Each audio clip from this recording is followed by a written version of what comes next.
Tonight on The Real Hustle, it's daylight robbery for this woman. I paid 60 quid for it, and you're telling me it's worth 3.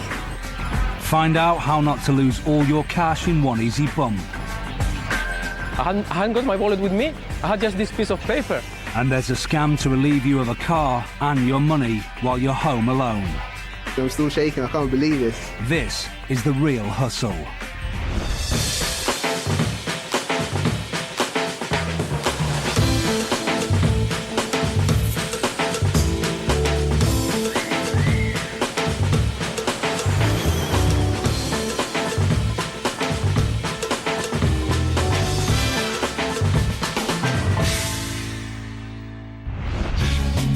We're going to uncover the secrets behind the most popular scams being carried out by con artists in Britain today.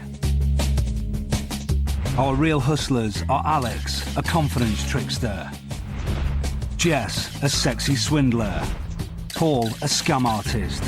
They've been travelling the UK to demonstrate to our hidden cameras exactly how the cons work.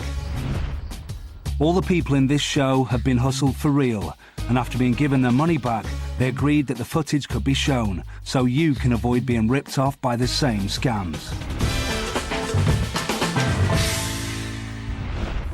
A while ago, a friend of mine told me an amusing story of an estate where everybody was wearing exactly the same make of brand new white trainers. And what was more interesting than that was the way those trainers were acquired. Now, this is known as van dragging. Van dragging can range from the sublime, which is the hundreds of thousands of pounds worth of state-of-the-art computer equipment, to ridiculous, which is a Christmas load of turkeys going missing.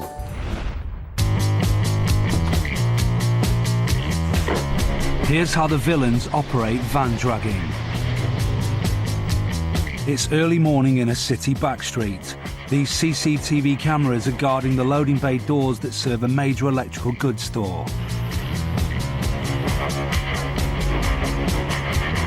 The real hustlers arrive for the start of today's scam. Jess scribbles 2 identical notes.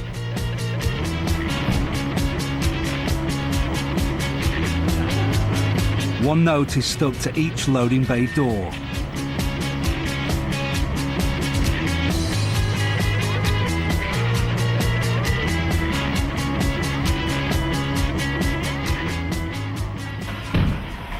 So why do the team want delivery drivers to ring their number?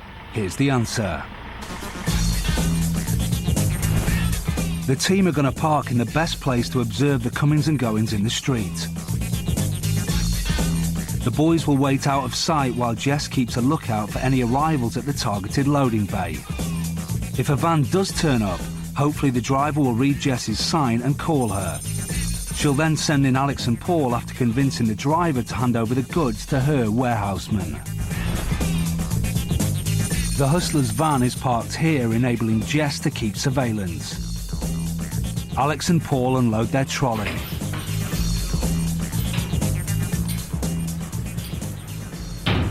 They will keep out of sight here. But the plan might come unstuck. Jess doesn't know it yet, but this is her delivery van arriving. It's early and it's turned the wrong way up the dead-end street. This is dangerous. It's going to pass right by Alex and Paul's hiding place. The driver will be looking everywhere for his loading bay, and if he spots the boys hiding, it will blow their cover.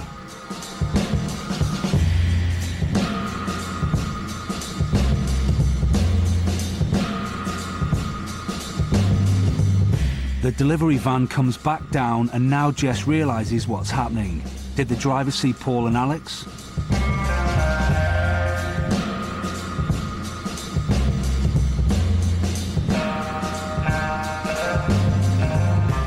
Oh yes, he's pulled up right next to the door. Fantastic.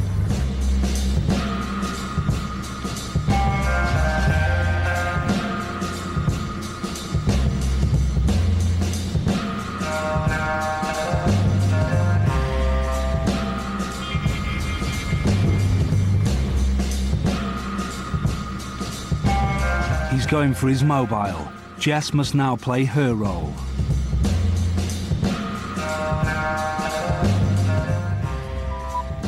Hello, how how can I help? Yeah, hi, we've got a delivery for you. We're outside, yeah? Oh, right, okay, we're actually having problems with the door. Are you outside right now? Yeah. Right, I'm going to send a couple of guys round just to help. Okay, they're on the way now. Thanks, bye. Boys? Come in. Ready, go for it. We're on our way. The driver is taken in and unloads his cargo, £10,000 worth of widescreen TVs. Meanwhile, the boys have come out of hiding. They're about to find out if they were seen or not. You for 24, mate? We're waiting for a locksmith. Be about half an hour. Yeah? Sorry, yeah, we got to get the cart doors this open around. today. Guys, what we got? Is that it? Is that all? The driver's fallen for it. He couldn't have seen them. Jess can afford a sigh of relief. Where do you want it, anywhere? Paul signs for the delivery and joins Alex in loading up their booty. You back? Yeah. Go the other side. Hang on a minute, mate.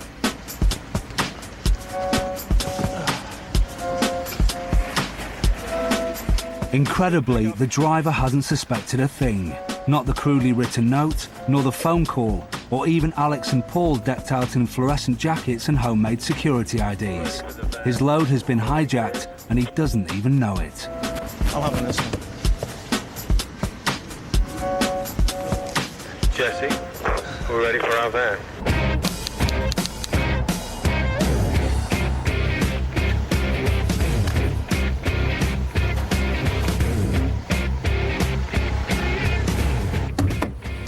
Well, how many? Let's have a look. Way. Nice. I'll get the doors, yeah. Said you had somebody who could buy one of these. It's time to load up and get away. This was no violent robbery, but a terrifyingly simple con trick that has stolen £10,000 worth of goods under the unsuspecting gaze of CCTV and under the nose of a professional delivery driver.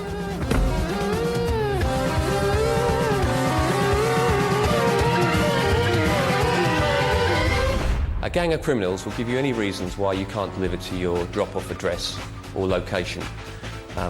They'll say that the forklift was broken down, the warehouse floor is flooded, or any other reason. The way to avoid it is to check with your own company, ring through to see if that's the case, and double-check with the reception of the company that you're delivering to.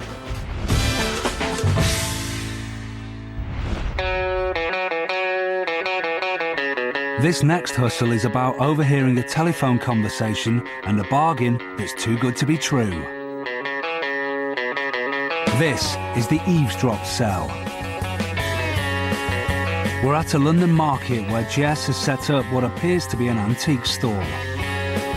But in fact, the most expensive thing is worth only £3.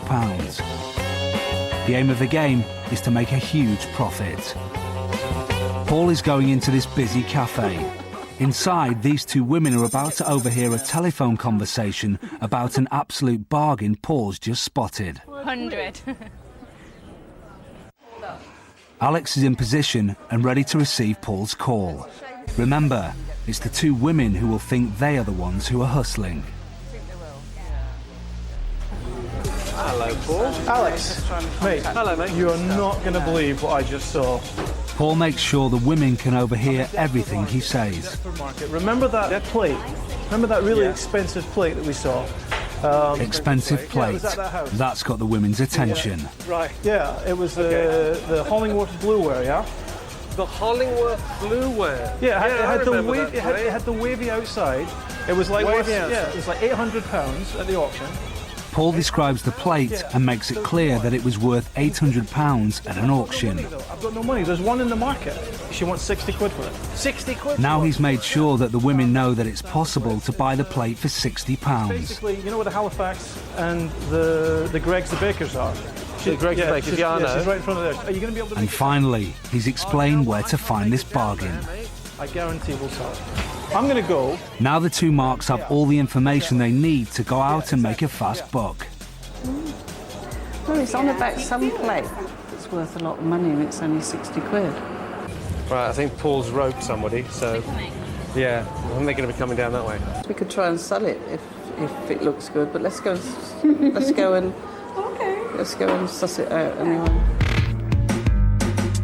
Having been suckered into the scam, the two women follow Paul's instructions to the stall to find what they think is the easiest £740 they will ever make. Hello. How are you? Fine, thank you. How much is this plate? 60. Can we have a look at it? Yeah, of course you can. Have a look at it. Here you go. It's quite nice, actually. Do you know anything about them? Absolutely nothing. Had a bit of interest already this morning, that plate. Have you? Yeah. People have been asking about it. I mean, there's actually a gentleman who came down earlier. I don't know where he's gone, but he was going to come back. So if it's like a race against time, I don't know. But well, I could be 20 towards it. You going to take it? All right, go for it. There you go for it. Go on. Might be more lucky. Thank you very much. Cheers. Thanks ever so much. Cheers. Have a lovely day. Bye. £57 profit for just 5 minutes work. Now it's Alex's turn to hustle. Do you remember that plate I sold in the store last? And of course, there are plenty of plates to sell to the people who eavesdrop on our phone calls. So, what do the two women think they've picked up? An antique plate. Oh, don't drop On it. here. That's it there. Just really like the look of it. Telling the truth. That guy. Well, we actually overheard a conversation of a guy when we were in the cafe who was talking about this plate, and apparently it's worth a lot more money than we paid for it, so we thought it was worth the risk. We're going to try and sell it. So, how do they feel now they know what's happened? You're kidding. A bit silly. Totally foolish. Set up, I expect. Set up. The Eavesdrop scam works on two levels, basic greed and what we call the scarcity principle. Now the two ladies over here, Paul on the phone, there's an opportunity to make some money. We're always looking to make a quick buck. The second level it works on is the scarcity principle. They know that this opportunity will only be open for a short amount of time before the other person comes along with the money, so they quickly hot-foot it down and buy the plate without really thinking through the consequences. Coming up, the real hustlers are going to relieve someone of thousands of pounds in a daring barefaced scam.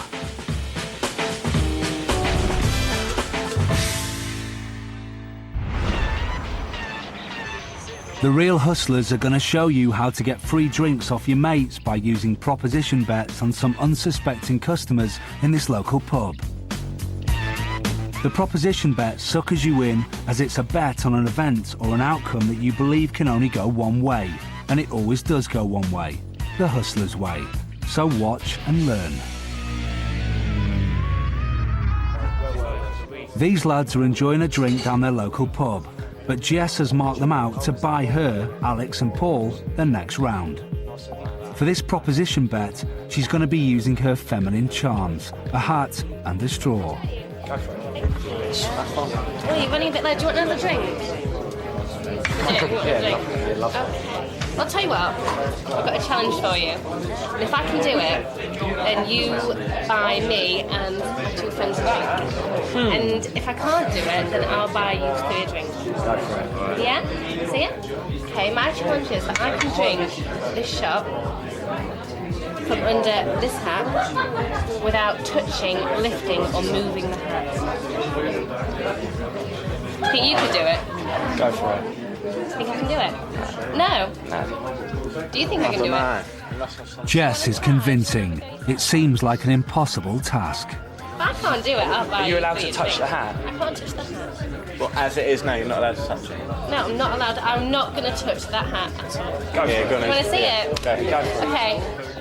The lads have been taken in and accept the bet of a round of I'm not drinks. going to use the straw to lift the hat, but I am going to use the straw to drink it.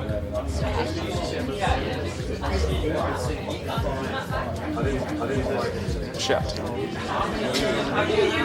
Okay. So I'll have a pint and Alex and Paul will have a couple as well. Right. Thank you. Prove it, go on. I've done it. Lift the hat. I don't need to lift the hat. I've done it, so I know. I need proof. Lift the hat. Can you lift the hat? It's still there. Thank you. She's drunk the drink without lifting the hat, and in typical hustler fashion collects her winnings. Yeah, he's fine. Yeah. But I've run out of money. I've run out of money. That's all it is. Hello, John.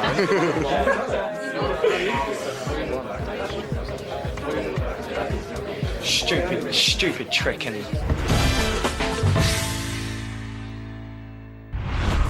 Very often in public places, you get signs or announcements warning of pickpocket activity. Now, people's natural reaction to that is just to pat themselves down, make sure that their wallets and their valuables are still in place. Now, you've just identified to a pickpocket where all your valuables are.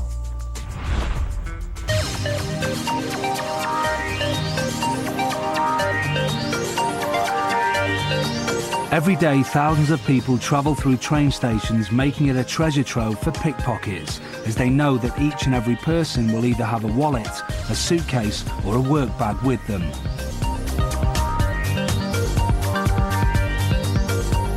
Alex and Paul are both busy casing the joint, looking for a potential mark. Pickpockets often like to work in pairs, with one looking for the target and the other doing the lift. Despite the amount of bags that are being left exposed in this station today, the boys are looking to lift a wallet. And all they need to perform this hit is a piece of newspaper and some chalk. This is known as the phantom wallet.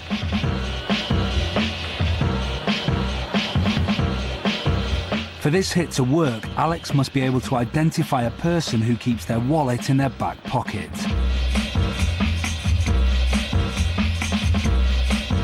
Alex has spotted someone patting his back pocket and moves in. Now it's Alex's job to make sure Paul knows who the target is and where the wallet is. And this is done with the age-old trick of using a bit of chalk.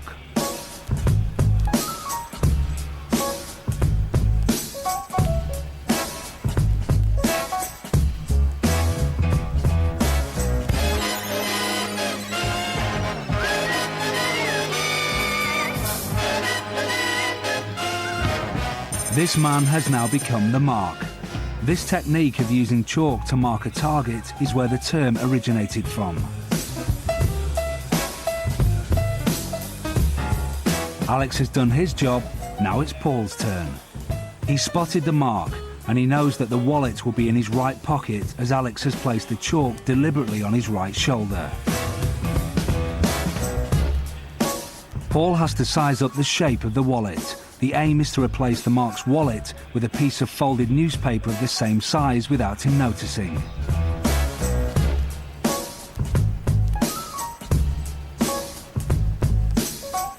One bump is all it takes. If you missed it like the mark did, here it is again.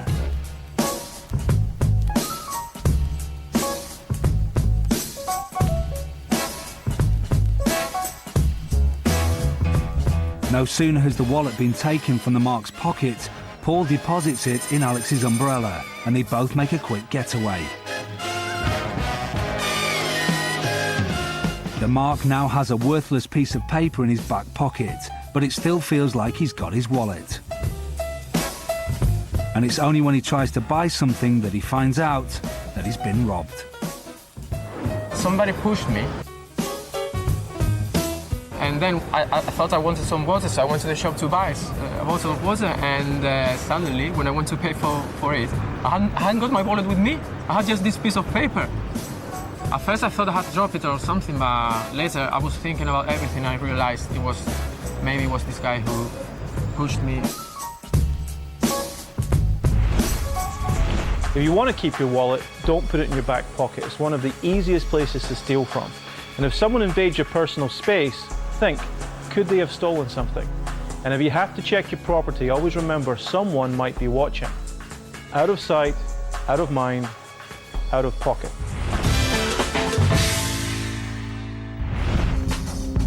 For this hustle, Jess has placed an advert in the local paper. for a car at a bargain price to draw in a mark. Hi, I'm phoning up about the advert for the car. Really, know what the best thing to do if you want to come down and have a look at it. Okay, That'd probably be the best thing. Of course, our hustlers have no intention of selling a car. They're only after the money. The scam relies on front. The mark has to believe we are who we say we are. There are three important elements to this scam. The mark has to have a reason to bring his money. He then has to give us that money. Then he has to let us walk away. Leaving the mark home alone.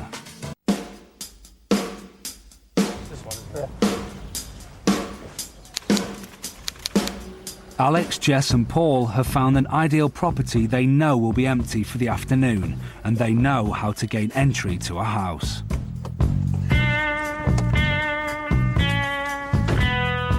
Right. Key. Remember, keep the phone off the hook. Right. See you in a minute. See you when you get the cash. Alex and Paul make themselves scarce, while Jess gets on with rigging the spy cameras to record today's hit. Find yourself a girl and settle down.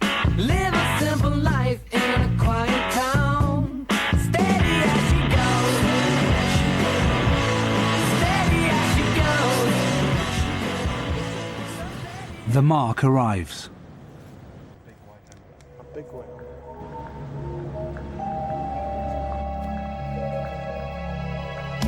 Jess calls up the boys so they can eavesdrop on her progress. Hi, nice to meet you. I'm Tracy. He gets down to business and checks out the car for sale. It's a bit messy. If you want us to give us a little hoover before, then He seems happy enough and goes ahead with the purchase. there's so much trouble getting here anyway. It's important that Jess gets him inside the house to complete the transaction. But he doesn't realise that Alex and Paul are listening to everything that's said and are about to turn up posing as policemen. I think he's about to... Funny. It's all right, don't worry. I'll just give the account now. You know the warrant? Jess takes the mark's money and goes to put it away in the drawer. But in reality, she pockets it. You sure you don't want a drink or something? The offer of a drink is the cue for the boys to ring the doorbell. Hang on, 2 seconds. That might be them just now. Tracy Rutherford. Yeah? I'm D.I. Steele. This is D.S. Mosley. We've got a search warrant for these premises. I think you've got the Let wrong my colleague house. through. Anybody else here, Tracy? As Jess lets the boys in, she passes the money to Alex, leaving Paul to intimidate the mark. I'm D.S. Mosley. We're here to search these premises for stolen goods. What's your name? You've got the wrong house! Failed to mention it. Alex makes sure the mark can see that Jess has been arrested for having a stolen car, which he's just paid thousands of pounds for in cash.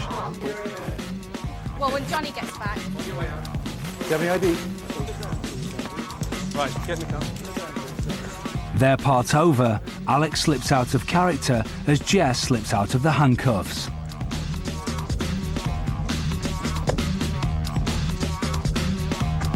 Alex checks the ill-gotten gains.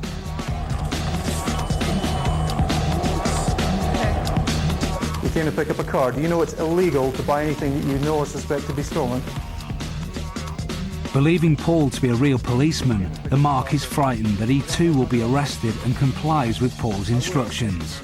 All right, I'll check your story. If everything checks out, it'll be fine. Put your hands on the table. If you move, I'll arrest you. Do you understand? Stay there. Don't move.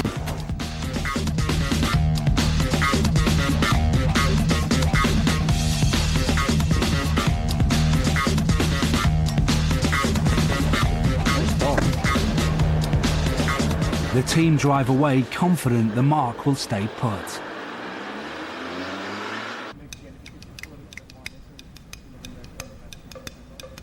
The mark is now home alone, and the minutes begin to tick by. After 10 minutes, the mark still hasn't moved. He is totally convinced by the team's play acting.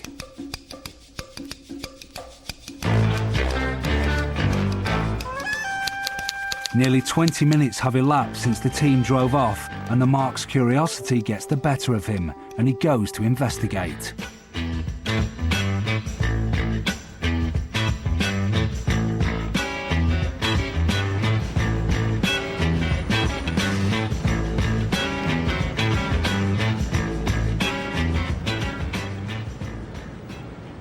face says it all.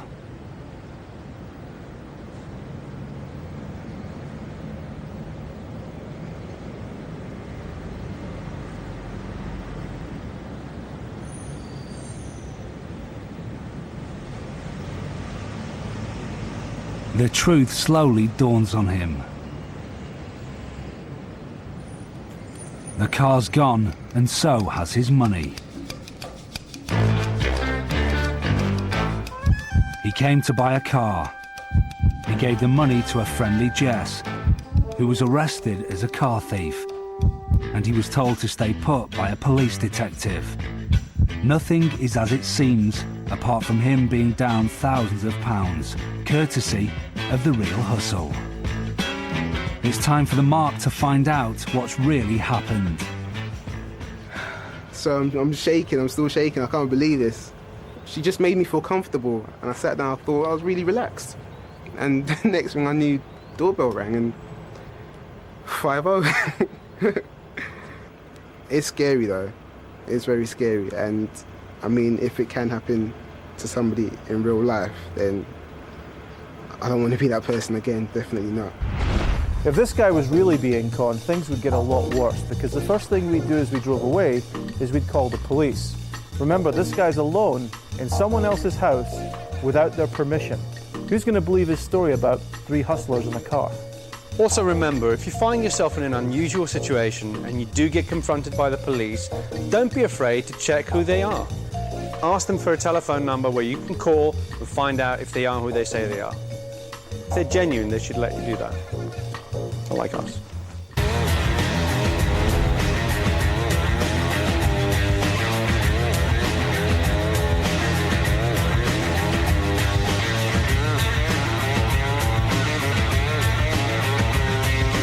Be careful of who you listen to, and remember, if something seems too good to be true, then it probably is.